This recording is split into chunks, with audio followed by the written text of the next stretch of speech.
சின்ன முருகைய சிங்கார முருகைய சின்ன சின்ன முருகைய சிங்கார முருகைய கொஞ்சி கொஞ்சி தமிழ் பேசும் செந்தில் வடிவேலனவ கொஞ்சி கொஞ்சி தமிழ் பேசும் செந்தில் வடிவேலனவ சின்ன சின்ன முருகைய சிங்கார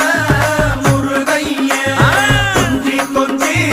தமிழ் பேசும் செந்தில் வடிவேலனவ சுப்பிரமணிய சாமி என்பார் கார்த்திகேயன் என்பார் சுவாமிநாதன் என்பார் முக அமுதன் என்பார் பாலசுப்பிரமணியன் என்பார் கருணாகரன் என்பார் கதிர்காம கந்தன் என்பார் கதிர்வேல சுவாமி என்பார்